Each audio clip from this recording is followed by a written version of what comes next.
Hello there, lads and ladies. Welcome back finally to another manga review. And today we are doing the fourth volume of Konohana Kitan. Now, with the fourth volume, we're going to be going into the past of a very, very young Kiri here, and this geisha called Yasan, I believe her name is. Yasan or Yaesan, although it's spelled Yae. And it all starts out in this little cafe. Well, I wouldn't say cafe, it's like a coffee shop with this couple here. This is the owner, this is one of his mates. It's kind of like one of those old coffee shops that you would normally like see in, I would say, early Beijing era, basically. How it was like very open to all the public, that you had no doors, basically. How it had like a small little sign on the top, basically. It's just, anyone could walk in, basically. And it was interesting, really, because when I first read it, I noticed that they used like one of those ye olde Victorian style coffee making machines. I believe it's Victorian, I'm not so sure. It might be early, or it might be late 18th century, I'm not so sure. But it was something that was used to ground coffee beans and stuff like that. So basically, you're just your average coffee maker in a certain sense. I don't know, I'm not really a barista, so I wouldn't really know the ins and outs of coffees and teas and so on and so forth. Although I do make a very good cup of tea with a kettle, hot water, and a tea bag, basically. Not the gaming tea bag you guys are used to, basically. Anyway, Yuzu basically goes with Kiri into this coffee shop for a break. She was basically meant to have Sakura help her carry some things from a shopping trip. But since she was busy with a guest, she asked Yuzu to help along, and of course Yuzu's all more than willing to help out, really. And she gets to talk a little bit about her life before coming to Konohana, sorry. We basically start off with her being. Apparently she's related to. I think it's the Kensoko or something like that. Please forgive me, I might not be remembering it correctly, but I believe the Kensoko were mostly well known for being related to the Fox Guardians or something like that, that dealt with the gods, basically, or they were servants to gods, or um, right hand men or so to gods, basically. So of course, her going to Konohana Kitan was kind of like a big what on earth moment. We also see Okami. She's a little bit older, from being the kid that we saw in the last volume, with her seeing with Yuzu seeing her in kind of like that dream state, like within the dimensions, basically. This is like after one of the goddesses basically says to her, like, maybe we should make a hotel for gods so they can rest to and fro, basically. She runs. She kind of has a good time. That she's struggling a little bit. She kind of doesn't know how to come across to like ask for help in a certain sense, and that's where Yae-san comes in. I'll just call her Yae-san from now on. She helps an older woman pick up the pearl necklace that she dropped into the river by literally jumping in and grabbing it for her, basically, rather than just getting a net or something like that. She's a very, she's an action now, think later type of woman, basically, Yasan. Very similar to how Kiri acts now. I think maybe due to the fact that Kiri idolized her very much, so she kind of took on her traits, basically. And it's hinted later on that she is actually a mother to none other than young Sakura. And that is partly where, the head scratching thing came from, was like, where's this little girl come from? Because Sakura, I think, is maybe, well, I don't know about how age works in, like, in the God's Realm, basically, but apparently Sakura is quite young, so I would say anything from, like, 10 to 10,000 years old, something like that, depending on this and that. I really should like look into their actual ages, because I think the author has actually written down their name somewhere, but I'm not so sure. I'll have to look that up, really. So that's one part of the story. Of course, I'm going to move on to the next one. Of course, I'm not going to go into depths on it, because it's mostly just Kiri like finding her footing within the hotel, and it does go on to the story of like how Yae-san is no longer at Konohana and why Sakura is still there. So I will cover that when that comes up in the next volume, or the one after that, depending on when the story is. There's two more stories I want to talk about in this book, though, because there's a lot of them. There's a lot of stories in this book, and they're all very interesting. But the two that stick out to me is one of a crazy old cat lady. And no, not the one that you expect, like, single forever, collects a lot of cats because she's, never going to get married and so on and so forth, like a spinster, basically. No, this is a cat lady that has unfortunately passed away. She goes on to explain the story of, like, how she would find kittens and save them whenever she had the opportunity. Like, one day she found, like, 5 kittens or so in a bag or something like that was just thrown out into the rain. It's horrible how some, people can be so cruel to animals, really, in a certain sense. Like, that stuff really used to annoy me. That's actually partly why I used to go around Lindos. Like, I used to, like, have a sign up basically saying "Save your cats, feed your cats" and stuff like that. Stupid shit kids would do, basically. And there was actually a litter of kittens that I would normally go to and feed, basically, even though they technically had an owner at the time. I never knew. And their mother was always there on hand, basically, to take care of them. She was quite suspicious of me at first, but, once I just sat there for like a few hours and a few days, she slowly, like, let me interact with the kittens, basically. I gained their trust, basically. Not easy to do with a cat. Cats are very solitude-esque, very untrustworthy creatures for a reason. That's why they've survived for so long. But yes, so she basically explains that she has a duty to go back to her cats, basically, and how, they can't really live without her in a certain sense. And Kiri basically, like, says to her, like, no need to worry. We have that covered, basically. Like, your neighbour next door will take care of them, basically. And she goes on to explain the story about having a dog that unfortunately got put down because it bit someone out of defence of the young girl, which was quite weird because my dog did something similar, but thankfully I trained him to the point where, he was already trained, but I kind of instilled in a little bit more of that, like, essence of, like, always staying by me, basically, because if I, let him do what he did to those kids that basically were, like, punching and kicking me, basically, the kids would probably be hurt, and Deepa probably wouldn't be here for as long as I knew him, basically. So, he was a good boy and always listened to my word, really. I think he literally jumped over a 10-foot high fence, something like that. No, it wasn't like 10 foot, it was like maybe, I'd say roughly about maybe 5'7", something like that, more believable, really. And he just ran over to across the field and just sat right in front of me and the 2 boys that were fighting me, basically. And I even said to them, don't move, do not make a sudden movement, basically. I might have told the story already, but it kind of fills me with a nice bit of a smile, really, whenever I tell it, really, because it's just my boy. I love talking about my boy Deepa. But anyway, yeah, she unfortunately lost a dog at a very young age, and that kind of instilled her to look after animals even more. And there's actually a small scene where there are these small humanoid kitten crosses, basically. It's like a daycare or so at Konohana. And even Satsuki's like, we're not a daycare, like, what's going on, basically.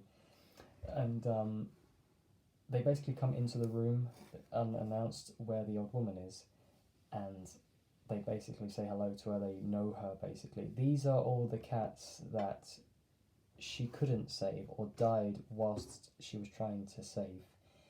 But luckily she gave them a name, so that whenever the names of them are said, or it basically, the whole thing behind naming something is that if it has a name, it can never be lost in the afterlife or something like that, and they'll always manage to find their way to their destination, basically, if someone knows their name in a specific way or sense, basically.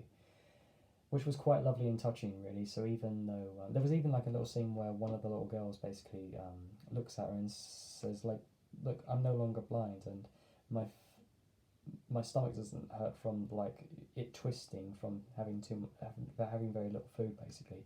Heartbreaking stuff, really, but it's lovely. It's a lovely story.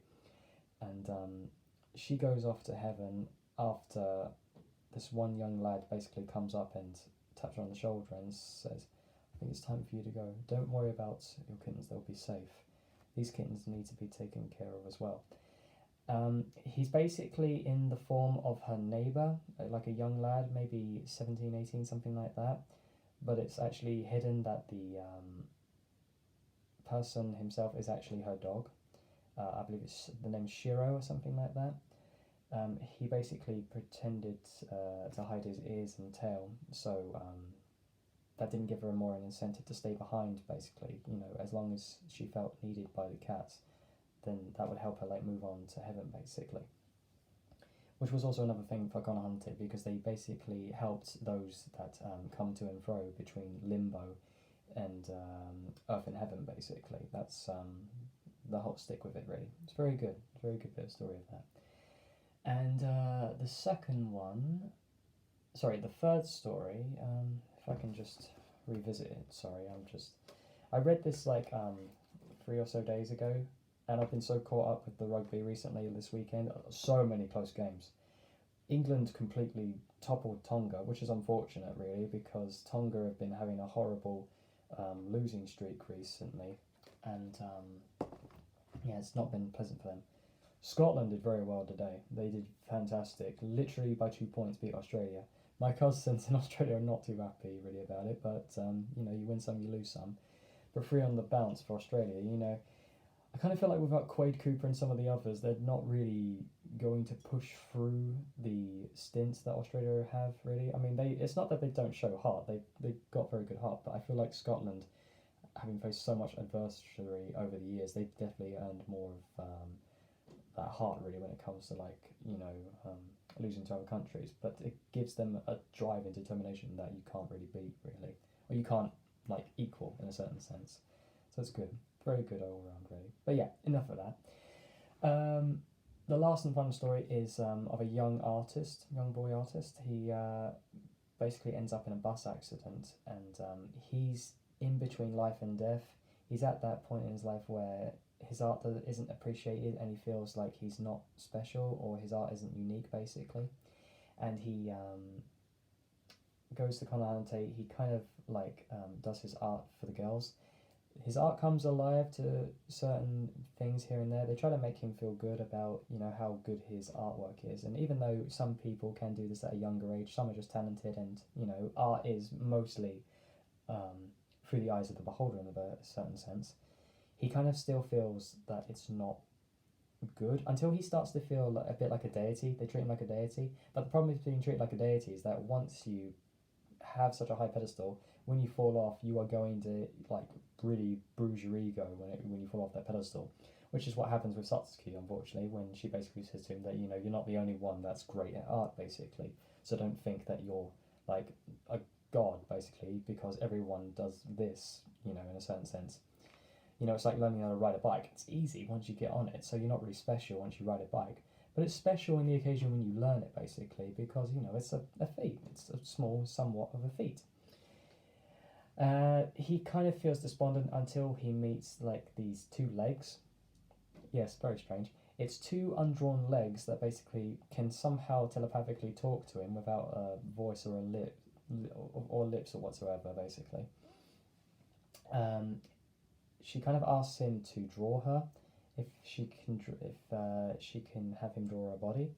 He does this, and it's as he gets roughly to the neck area, he kind of realizes something with this girl, is that she was the young girl alongside him in the bus, basically praising him for his artwork, basically. And that's what is really lovely, is that if you can inspire one mind, either it be a child, an adult, or whatever, to whatever it is you do, if you can make someone smile through something like that, then it's all worth it, really.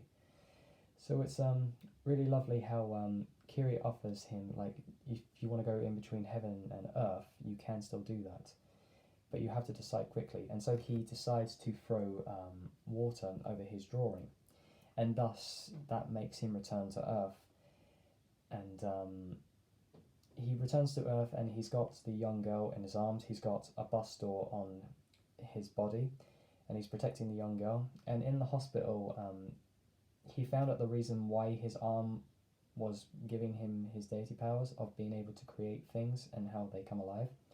It's because his arm was crushed in the accident, and because it was unusable, that apparently was the first thing to enter into the Konohana realm of the limbo area, basically.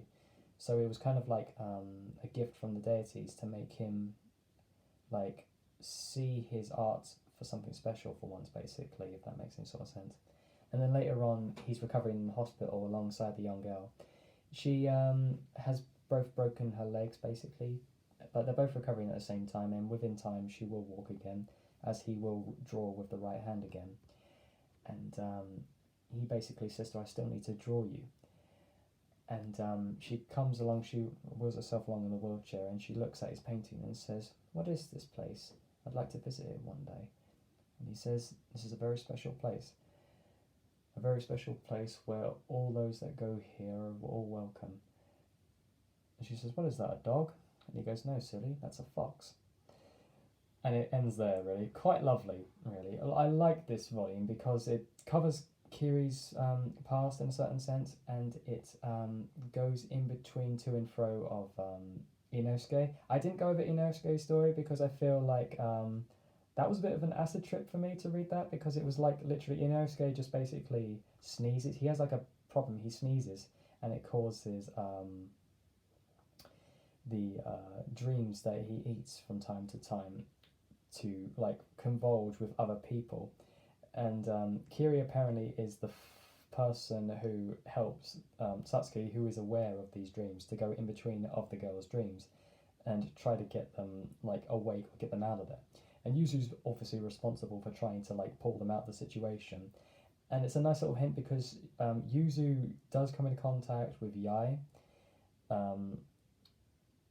which is kind of odd because you are like left up in the air of like, why is Yai here? Like, is like Sakura dreaming about her or something like that, which isn't really the right thing, because for some reason Sakura is a sumo wrestler and she's fighting the doll because the doll hates all other dolls because they were played with and she wasn't. So it's kind of it's a bit of an acid trip in that bit of the book, which kind of threw me off for a minute, but overall it was a good little read, really, along with the others. It had like 3 lovely touching stories with like 1 weird acid trip, which is quite nice because you need a little bit of comedy to like spice things up.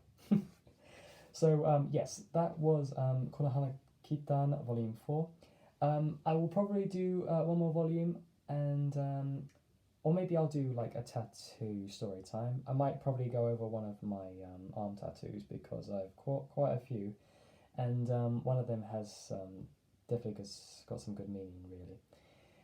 So with that, lads and ladies, that will be my review today. I thank you ever so much for joining me, and as always, have a beautiful, wonderful, lovely and fantastic day.